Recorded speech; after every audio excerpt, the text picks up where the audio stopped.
Assalamualaikum warahmatullahi wabarakatuh. Alhamdulillahirrahmanirrahim. Pemirsa MTA TV dan saudaraku pendengar dimanapun Anda berada, selamat jumpa dengan saya Amalia Tina dalam program Sehati, Sehat Bergizi. Pemirsa MTA TV, bagaimana kabar Anda pagi hari ini? Semoga senantiasa dalam keadaan baik, sehat, berbahagia, dan juga semoga senantiasa dalam lindungan Allah Subhanahu wa Ta'ala. Amin.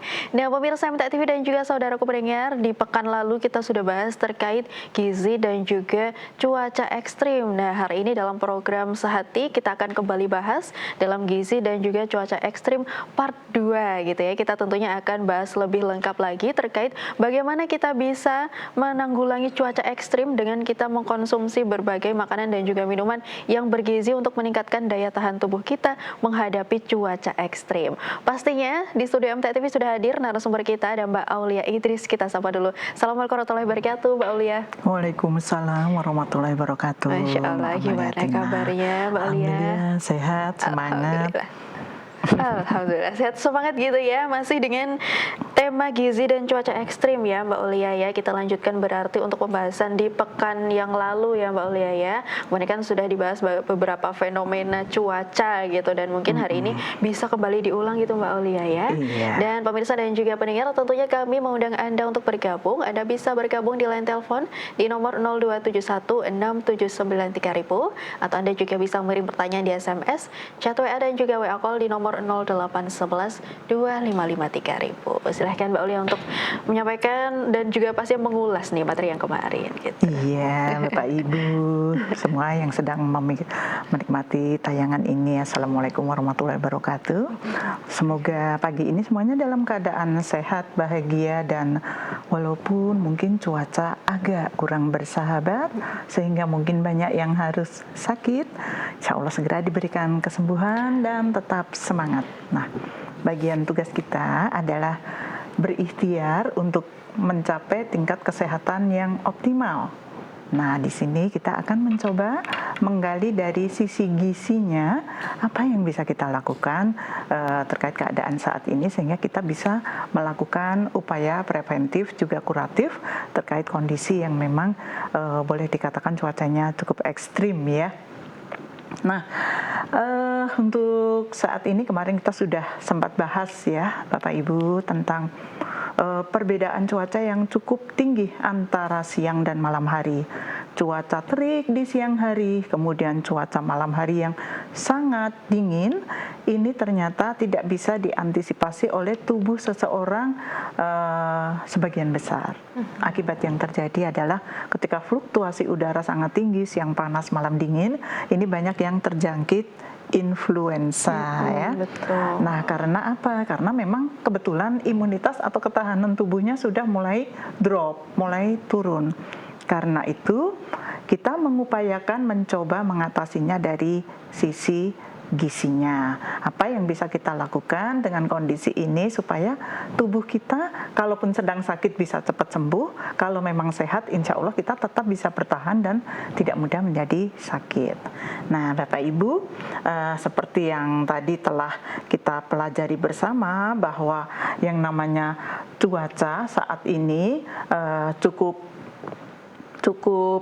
berbeda antara siang malam, terutama untuk Bapak Ibu yang banyak aktivitas di luar rumah, sehingga otomatis tubuh kita memang terpapar secara langsung, baik itu terkena udara yang mungkin berhembus sangat dingin atau mungkin juga terik matahari yang langsung menyengat kulit. Nah, teriknya sinar matahari ini memicu terjadinya dehidrasi. Dehidrasi ini tentunya juga akan berhubungan dengan kebutuhan cairan untuk tubuh kita. Nah, sementara kalau dengan cuaca dingin kita punya semangat untuk bisa meningkatkan kondisi panas tubuh kita supaya bisa mengimbangi. Nah, kita akan mencoba mengulas kembali materi minggu lalu terkait dengan gizi saat ini dengan kaitannya cuaca. Nah, untuk yang paling mudah saat ini mungkin anak kecil. Anak kecil itu paling cepat terpapar oleh influenza. Kenapa? Karena dia memang daya tahan tubuhnya masih lemah. Kemudian juga tingkat ketahanannya belum survive seperti halnya kita yang sudah dewasa.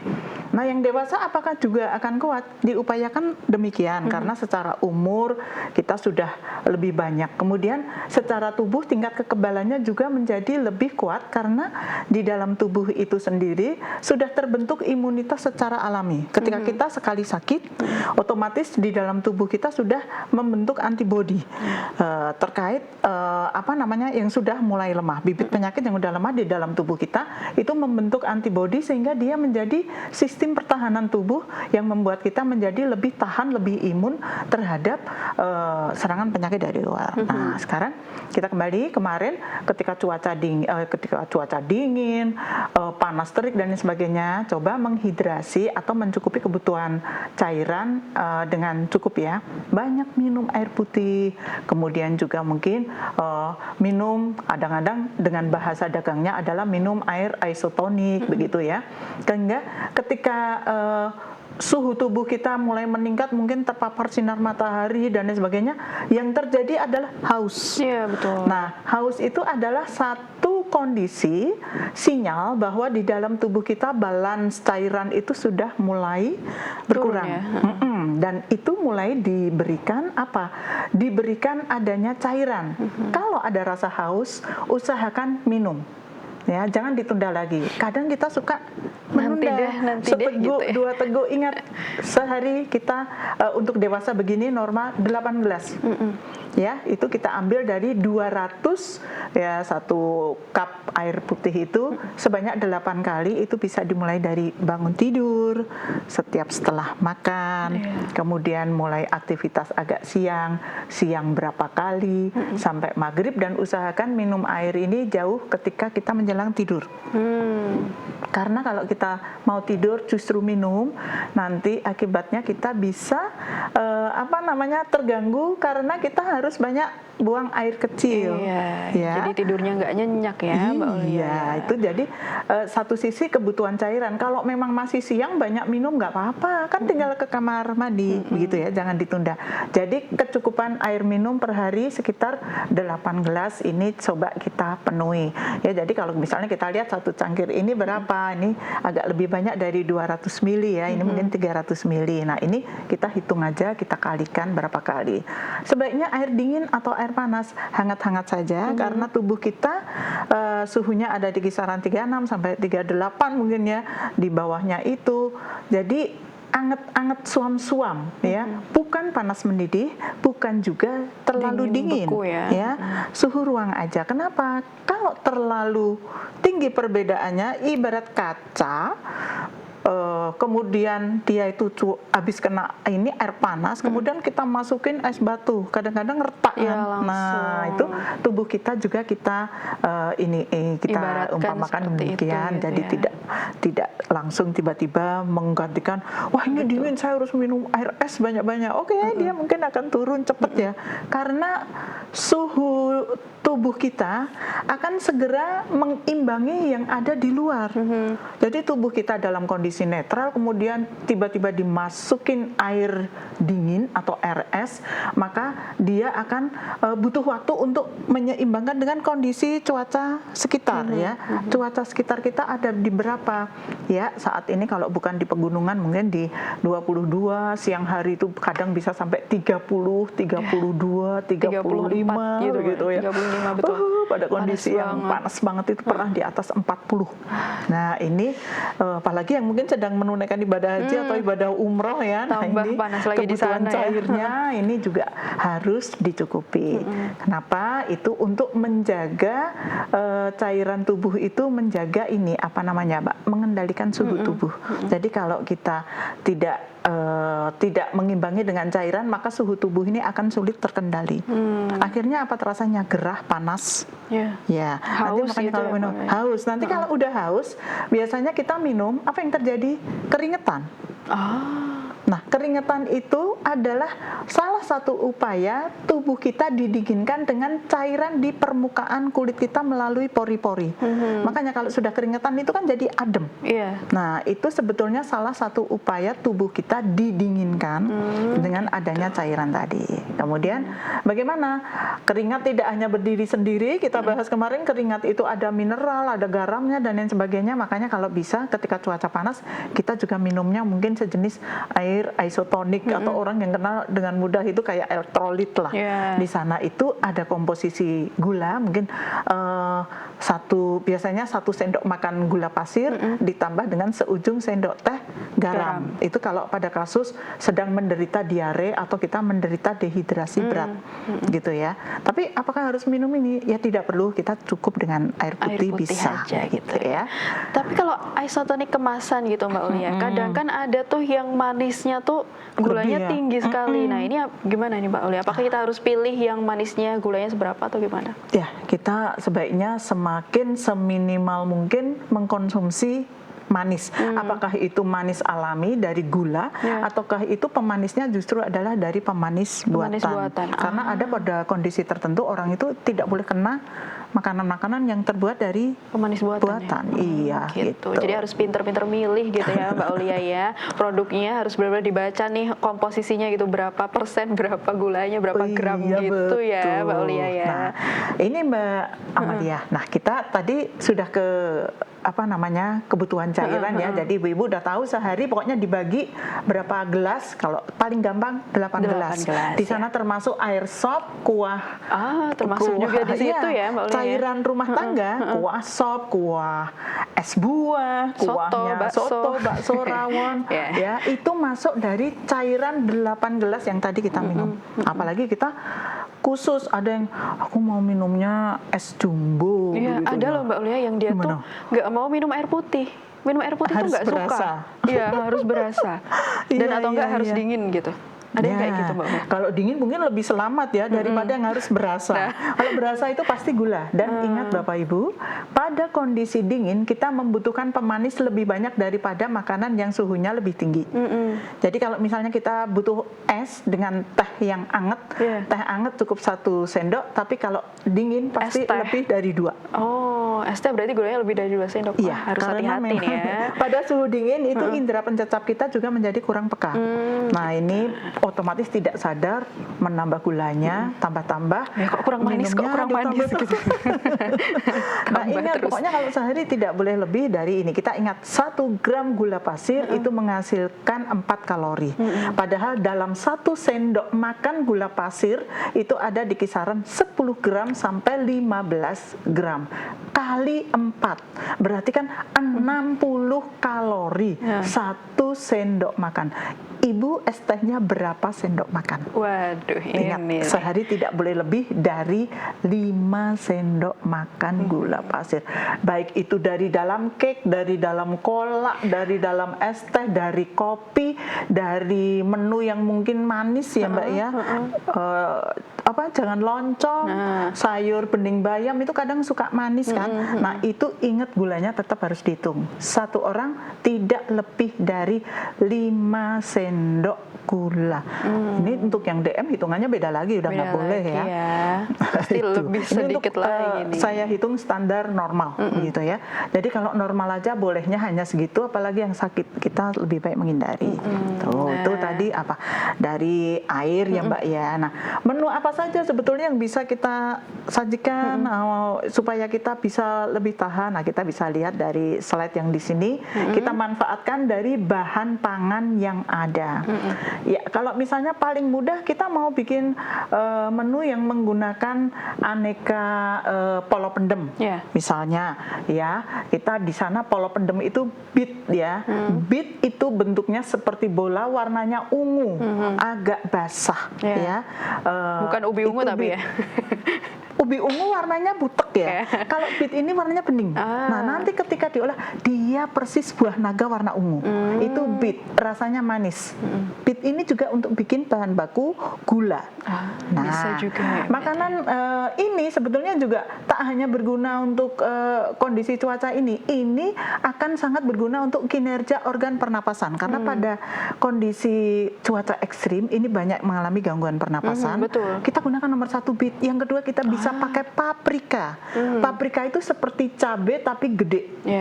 Manis, pedesnya tidak terlalu ya, tidak seperti cabai rawit seret atau yang kecil cabai tapi gendut. pedes banget Pedes gitu ya. banget. Ini enggak, dia cenderung manis, sering untuk hiasan ya, untuk bikin salad dan sebagainya. Paprika ini bentuknya buntek lucu begitu ya, bisa ditemukan warna merah, hijau, orange atau kuning. Ya. Nah, paprika ini juga sudah mulai dibudidayakan banyak di sekitar kita, mungkin di Temanggung, Dieng, daerah dataran tinggi seperti Bandung dan lain sebagainya. Ini banyak ya, di supermarket juga banyak. Nanti Ibu jalan-jalan cari paprika itu untuk apa? Bisa dipotong kasar, bisanya untuk topping pizza, bisa untuk campuran salad, bisa untuk tumis sama daging dan lain sebagainya. Selain itu bahan makanan yang berguna untuk kinerja pernapasan ketika kita juga mengalami gangguan pernapasan ketika cuaca ekstrim, bisa konsumsi apel. Apelnya boleh merah, hijau, komplit semuanya adalah sumber vitamin C. Dan ingat Bapak Ibu, vitamin dari apel itu justru terdapat di bawah permukaan kulit. Berarti kulitnya jangan dikupas. Cuci yang bersih gitu ya, kemudian dipotong-potong. Nah, ini apel ada yang hijau, mau yang merah, ada yang kuning, ada apel ana, ada royal gala dan lain sebagainya. Ini semuanya mengandung vitamin C. Ibu cuci yang bersih, kemudian usahakan tanpa kupas. Cuman kadang agak alot ya, karena sumber vitamin C-nya justru di permukaan kulit. Di mana lagi buah yang mengandung vitamin C ada di bawah permukaan kulit? Itu juga terdapat pada jambu biji. Misalnya jambu kristal begitu jangan dikupas karena justru di bawah kulit, permukaan kulit luar ini adalah sumber vitamin C-nya. Di situ, Apa? Nah, labu kuning ibu-ibu pasti kenal ya, labu kuning bisa dari jenis kabocha, ada yang peanut, ada labu kuning yang waloh ya. Ini semuanya selain sumber vitamin A dari beta karotinnya, dia sumber serat juga dia sangat bagus untuk kinerja organ pernapasan. Nah, ini jamu-jamuan kunyit, kurkuma. Ini sangat berguna dan familiar untuk masyarakat Indonesia. Banyak masak pakai kunyit. Bahkan untuk budaya masyarakat Sukoharjo dan sekitarnya bikin jamu. Ini kunyit itu sangat mudah. Biasanya untuk menghilangkan getir, panggang dulu di atas api sebentar sampai dia agak mateng, lenyet gitu, sedikit sebentar sampai ada permukaan agak sedikit gosong, kemudian dikerok. Yang bagian gosongnya? Iya, semuanya langsung kita kupas kulitnya, pakai peeler bisa, langsung kita potong halus, masukkan di dalam gelas, tuang dengan air panas, diseduh sampai dia nanti agak anget baru diminum. Nah, kita akan mendapatkan manfaat kunyit yang sesungguhnya karena tidak direbus. Kalau direbus itu sebetulnya fungsi kunyit itu sendiri ya, vitamin dari kunyit itu menjadi hilang, terbawa oleh panas, kemudian dia jadi kurang maksimal fungsinya untuk menjadi fungsi kesehatan bagi tubuh kita. Berarti kalau dimasak untuk gulai, kunyitnya udah nggak ada ya? Iya, sebetulnya itu sudah dimasak terlalu lama. Atau kalau mau pinter, kita pakai strategi menjelang angkat baru masukkan kunyitnya. Begitu.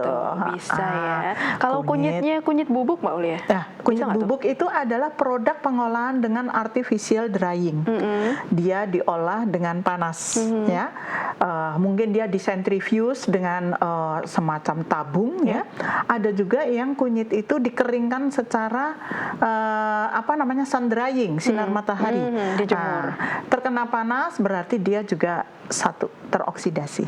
Teroksidasi itu hilang fungsi. Makanya lebih baik tadi seger ya. Tapi kita olah misalnya mau bikin beras kencur, mau kunyit asem, mau wedang aneka wedang yang pakai kunyit, ini bisa kita manfaatkan. Tapi hanya dibakar sebentar di atas api, mematangkan untuk mengurangi getirnya. Gitu. Bisa dicoba nih pemirsa ya, yang Kunyit suka ya. minum minuman rempah nih bisa dicoba. Apalagi kita mungkin di Pasar Nguter ya, ini ada Plaza Jamu. Nah. Ini bagus sekali. Jadi kita juga nguri-uri budaya lokal. Betul. Jadi yang suka bikin kunyit asem atau bikin apa namanya wedang-wedang beras kencur dan lain sebagainya, kan beras kencur juga ada yang ditambah kunyit begitu ya. Ini juga menjadi salah satu fungsi dari mengoptimalkan salah satu bahan makanan berguna untuk saluran pernapasan ketika kita sedang menghadapi cuaca ekstrim. Nah, gitu ya pemirsa. Anda bisa main-main ke Pasar Nguter gitu ya di Sukoharjo, atau Anda bisa dapatkan kunyit di pasar tradisional juga banyak ya Mbak Aulia ya, untuk bisa dapatkan manfaat kunyitnya, dan ternyata bisa untuk organ pernapasan. Wah, ini saya juga baru tahu nih. Gitu ya Mbak Aulia, ini tentunya banyak lagi nih berbagai makanan yang bisa kita gunakan untuk menghadapi panasnya cuaca ekstrim gitu ya Mbak Aulia ya. Tapi kita bahas selanjutnya di segmen kedua, begitu? Baik, pemirsa MTA TV dan juga saudaraku pendengar, tentunya kami mengundang Anda untuk bergabung. Anda bisa bergabung di line telepon di nomor 0271 679 3000, atau Anda juga bisa mengirim pertanyaan di SMS, chat WA dan juga WA call di nomor 0811 255 3000. Kami akan kembali setelah informasi-informasi berikut ini.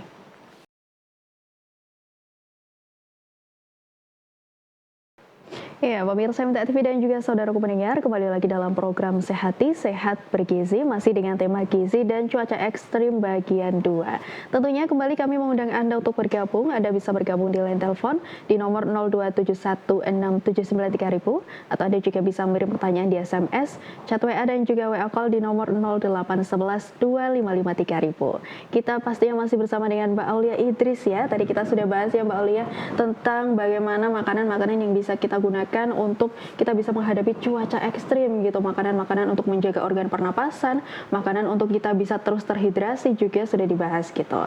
Nah, tadi terakhir kita bahas terkait kunyit ya Mbak Aulia ya. Kita tadi bahas kunyit untuk kita bisa mengatasi berbagai masalah-masalah pernapasan karena cuaca ekstrim gitu. Nah, kira-kira ada makanan apa lagi nih Mbak Aulia?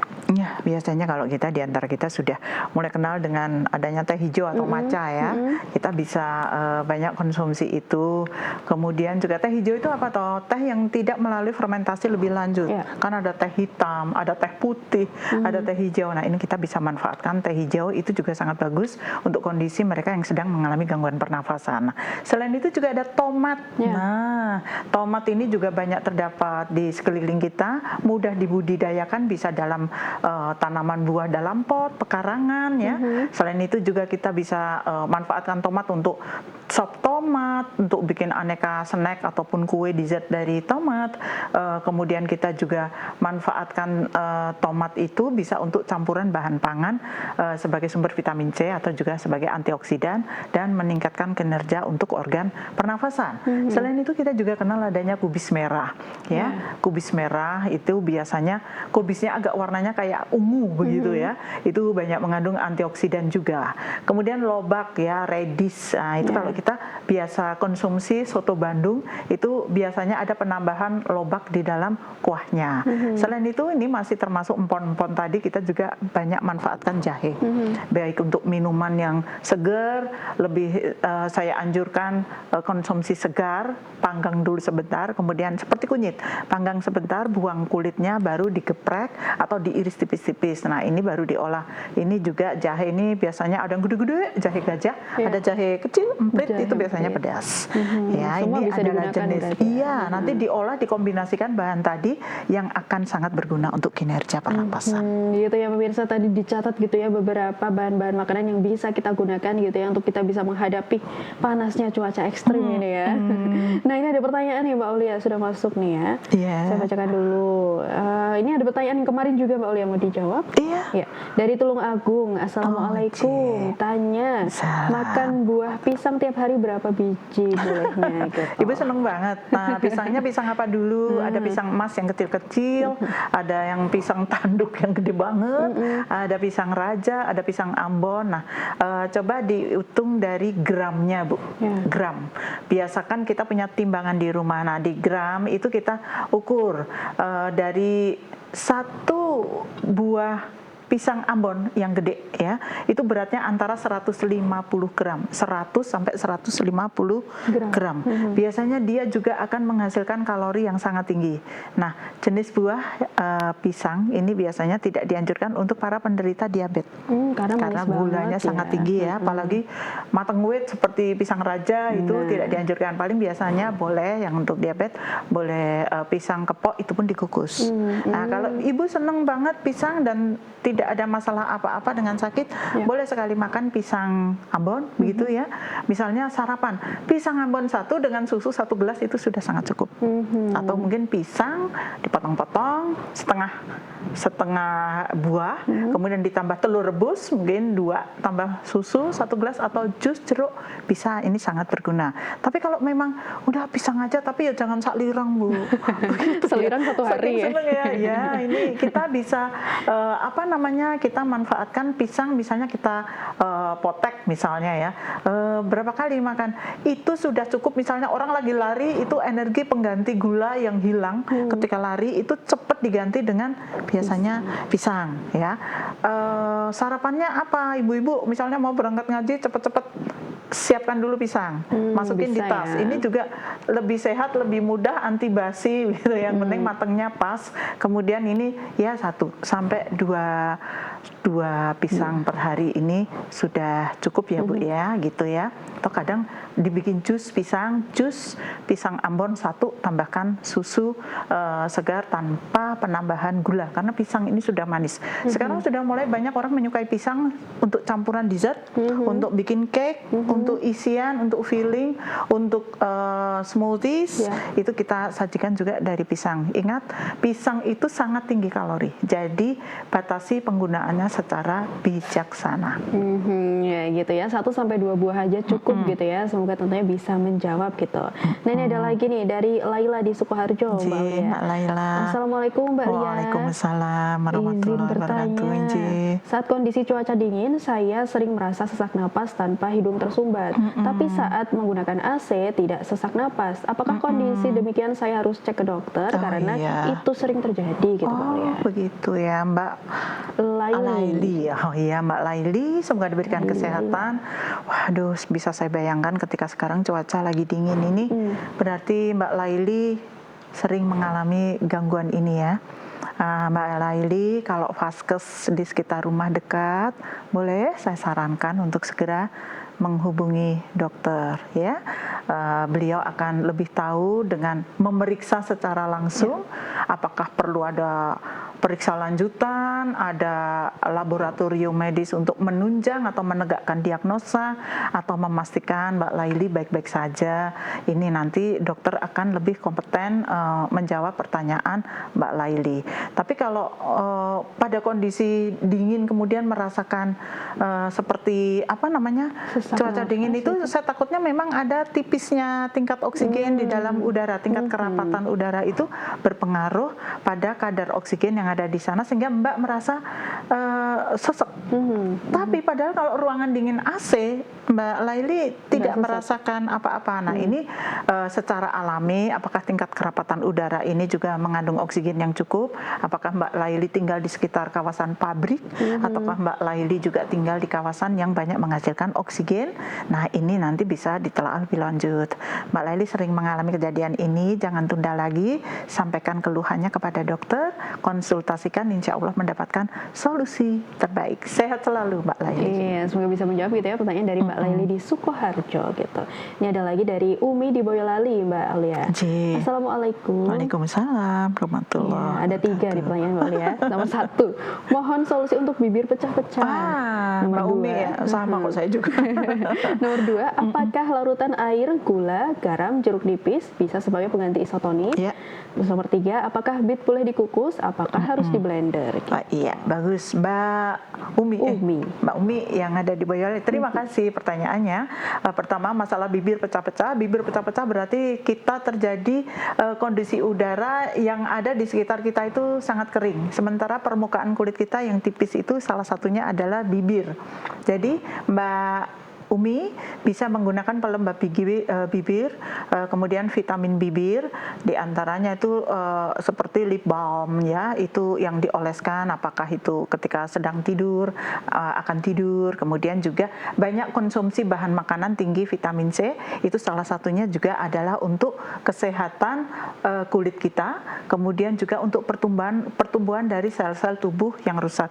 Jadi yang ngelupas karena kering ini nanti segera digantikan oleh pembentukan sel-sel tubuh yang baru dari unsur vitamin C. Vitamin C bisa kita dapatkan dari bahan makanan seperti aneka kaldu, buah-buahan, sayuran yang berwarna merah, buah-buahan yang berasa asam, jeruk, apel ya, itu bisa.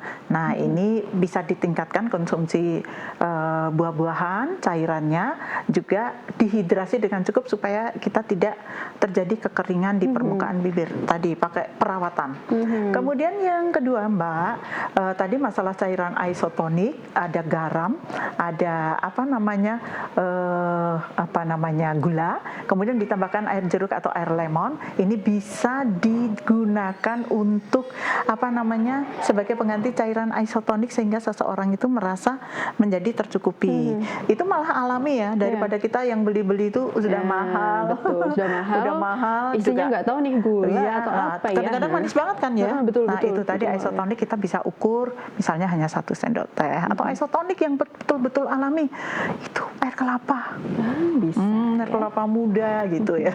Jadi misalnya punya pohon kelapa, nah ini bisa diukur. Biasanya kalau kelapa yang paling bawah, ini belajar dari nenek saya. Kelapa yang paling bawah itu biasanya dia pasti akan tua malahan ya. Yang tegan bagus itu adalah nomor 3 dari bawah. Oh gitu. 3 dari bawah. Tipsnya nih berarti nih ya untuk memilih kelapa yang bagus nih. Betul, ini kelapa yang masih seger, masih muda, kemelamut begitu ya. Tapi dia ini coba dihitung nomor 3 dari janjang paling bawah. Nah, ini banyak minum air kelapa bisa, Mbak, sebagai pengganti isotonik atau air putih yang lain atau bahan makanan yang banyak mengandung air. Contoh dari buah belewah, melon, pepaya, semangka. Wah, ini semuanya bisa dimanfaatkan.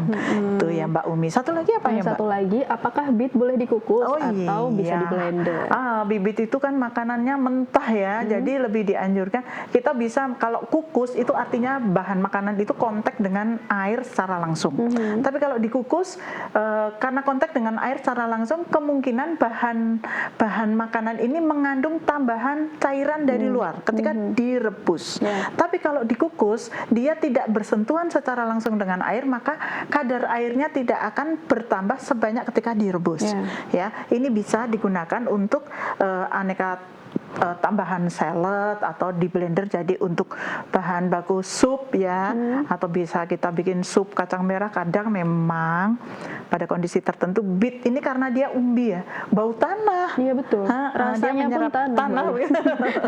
Ya, nanti dikasih ini, disiasati dengan penggunaan saus ya. Sausnya mungkin yang kecut ya, mungkin kita tambahkan lemon, kemudian kita pakai saus mustard, tambahkan kuning telur, itu bisa kita sajikan, atau saus sambal kacang ya, peanut, itu bisa kita jadikan sebagai pelengkap kita konsumsi beet yang mungkin direbus atau dikukus tadi, potong-potong sebagai selada, kita sajikan bersama sausnya yang lebih aromatik untuk mengatasi aroma lengu dari menyiasati aroma lengu dari beet itu tadi. Iya, terima kasih Mbak Umi untuk pertanyaannya. Sehat selalu. Insya Allah gitu ya, semoga tentunya bisa menjawab pertanyaan dari Umi di Boyolali gitu. Ada lagi nih Mbak Ulia ya, dari Ibu Sri di Pacitan. Iya, Ibu Sri. Saya usia 59 tahun, cuaca di Pacitan panas dingin. Pertanyaannya, saya tidak pernah minum dingin, selalu minum hangat. Yang kedua, saya tidak pernah minum manisnya gula.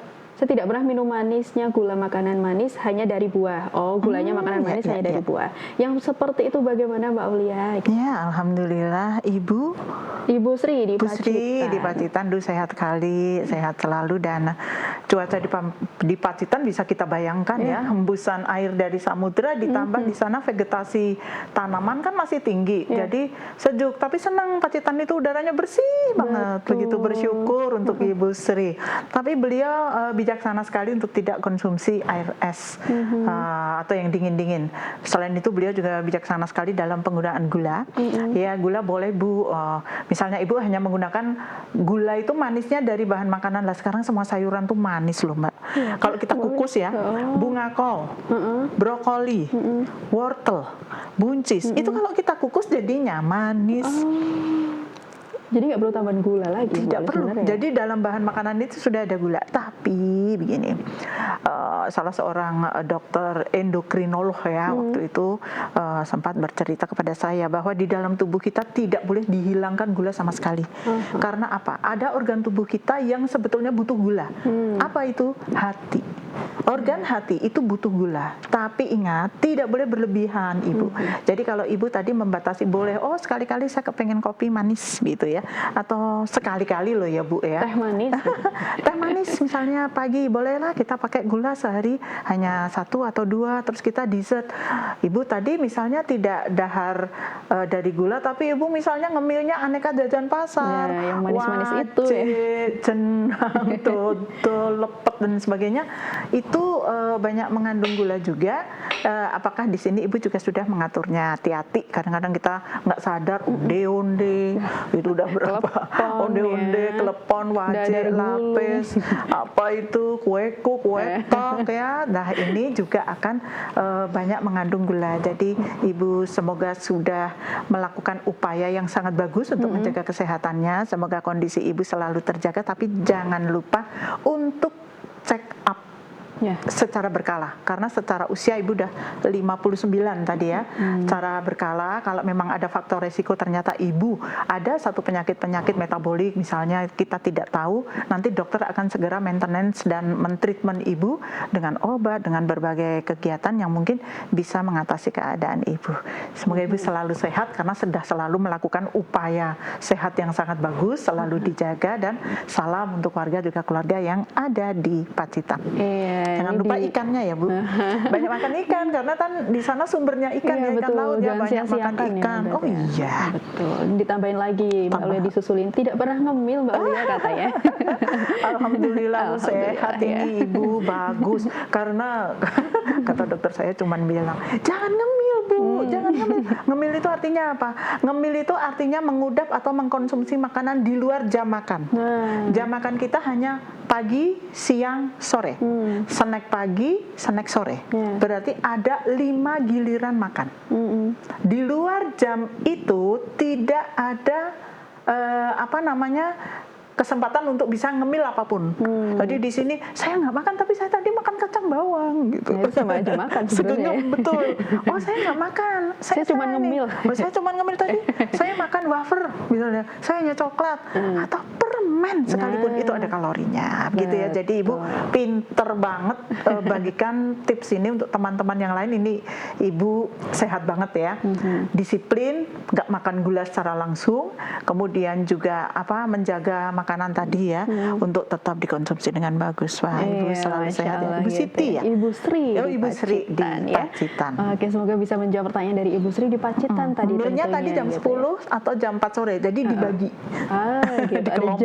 Ada jamnya aja. Gitu ya. Masya Allah, luar biasa. Ini terakhir nih di materi kita ada makanan untuk meningkatkan imun, Mbak Aulia. Silakan untuk dibahas kalian aja. Ya, makanan imun ini terkait dengan materi yang terakhir sebetulnya ingin saya sampaikan. Apa itu? Makanan imun, menjaga imun itu kita bisa meningkatkan dari makanan sumber protein. Jadi bikin sop ceker ya. Di sana juga kita bisa gunakan telur dengan hasil olahnya dan turunannya. Ikan, daging, ayam, tempe, kacang ya, ini juga merupakan bahan makanan yang bisa meningkatkan imunitas tubuh ketika cuaca ekstrim.